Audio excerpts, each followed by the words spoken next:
Halo semuanya. Di sini kita akan coba bedah berbagai topik yang kelihatannya rumit jadi lebih gampang dicerna. Nah, untuk kali ini kita akan kupas tuntas soal dunia pemasaran digital. Oke, ini dia agenda kita hari ini. Kita akan mulai dari yang paling dasar. Apa itu pemasaran digital dan kenapa ini penting? Lalu kita masuk ke jantungnya, yaitu marketing funnel. Nggak cuma teori, kita juga bakal lihat contoh penerapannya, lalu intip tools apa aja yang bisa dipakai, dan terakhir, kita akan bahas gimana sih caranya biar sukses. Oke, kita mulai dari bagian pertama ya. Biar nggak bingung, kita samakan dulu persepsi kita, apa sih sebetulnya yang dimaksud dengan pemasaran digital? Definisinya sebetulnya simpel banget. Pokoknya, semua aktivitas pemasaran yang pakai media atau perangkat digital, ya itu namanya pemasaran digital.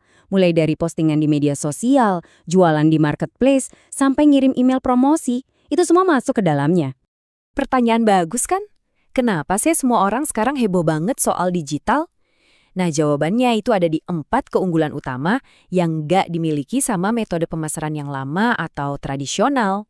Nah, ini dia nih alasannya. Pertama, jangkauannya itu luas banget. Kita bisa nyambung ke siapa aja yang pegang HP atau laptop. Kedua, biayanya bisa mulai dari nol loh. Misalnya kalau kita bikin konten yang viral. Ketiga, semuanya itu transparan. Kita tahu persis bayar berapa, dapat hasil apa. Dan yang terakhir, penargetannya itu super spesifik. Kita bisa pilih audiens berdasarkan umur, lokasi, sampai hobi mereka. Kerennya, 4 hal ini kalau digabung, bikin bisnis kecil pun bisa bersaing sama perusahaan raksasa. Sekarang kita masuk ke konsep yang jadi fondasi hampir semua strategi pemasaran digital. Namanya adalah marketing funnel atau corong pemasaran. Coba dibayangin, sebuah corong. Di bagian atasnya lebar banget, di situ ada banyak calon pelanggan. Terus mereka kita pandu melewati beberapa tahap, dan di setiap tahap jumlahnya makin sedikit. Sampai akhirnya, di ujung corong yang paling sempit tersisalah mereka yang jadi pembeli setia. Nah, perjalanannya itu ada 4 tahap utama. Pertama, awareness, ini tahap kenalan, di mana orang jadi tahu kalau produk kita itu ada. Terus turun ke consideration, di sini mereka mulai mikir, kayaknya bagus nih, beli nggak ya? Kalau udah yakin, mereka masuk ke tahap action, beli produknya. Dan yang paling penting, tahap repeat, yaitu bikin mereka balik lagi buat beli atau coba produk kita yang lain. Biar kebayang, kita coba pakai contoh nyata ya. Anggap saja kita mau meluncurkan produk mouse premium baru dari Logitech. Oke, di tahap paling atas, awareness, tujuan kita cuma satu. Jangkauan seluas-luasnya.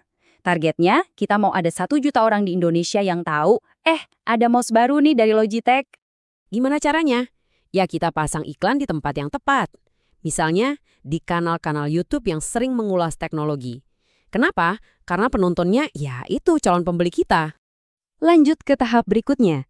Dari 1 juta orang yang sudah tahu, target kita adalah membuat separuhnya atau 500.000 orang mulai mempertimbangkan buat beli.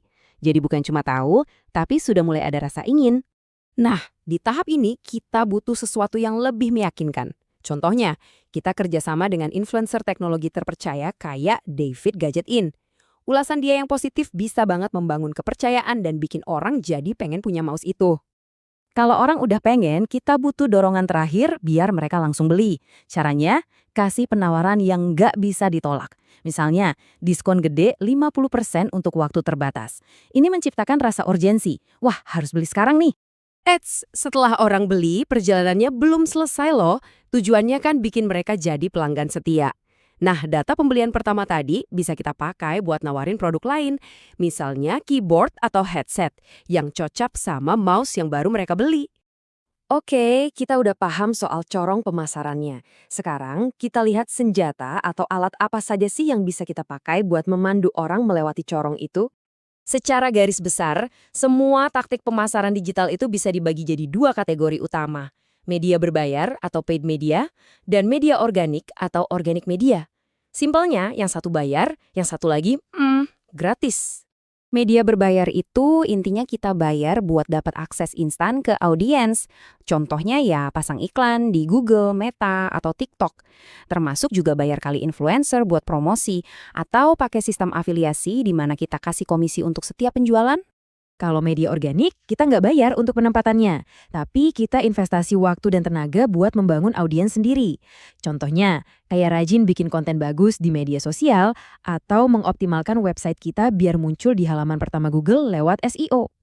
Nah, sekarang kita sampai di pertanyaan paling penting. Dengan dua pilihan ini, paid dan organik, mana yang harus kita pilih? Ini nih pertanyaan jutaan dolar bagi setiap pemasar digital. Kan organik kelihatannya gratis, kenapa kita masih harus keluar uang buat bayar iklan? Jawabannya ada di satu faktor kunci. Nah, ini dia inti permainannya. Kecepatan lawan waktu. Kalau pakai paid media, hasilnya instan. Anda bayar hari ini, iklan Anda bisa langsung nongol di paling atas Google hari ini juga. Tapi kalau organik, butuh kesabaran. Mungkin butuh 3 bulan, 6 bulan, baru konten Anda mulai nangkring di halaman pertama. Jadi pilihannya jelas, mau keluarin uang buat kecepatan, atau investasikan waktu buat pertumbuhan jangka panjang yang lebih hemat. Jadi, pemasar digital yang jago itu nggak pilih salah satu, tapi mereka bisa menyeimbangkan keduanya. Mereka tahu kapan harus ngegas pakai iklan berbayar buat hasil cepat, dan kapan harus sabar membangun aset organik untuk keuntungan jangka panjang. Jadi, sekarang pertanyaannya kembali ke Anda. Kira-kira racikan strategi digital yang pas buat ide besar Anda itu seperti apa? Nah, dengan bekal pemahaman soal definisinya, cara kerja marketing funnel, sampai pertimbangan antara bayar atau organik, Anda sudah punya fondasi yang kuat buat mulai merancang jawabannya.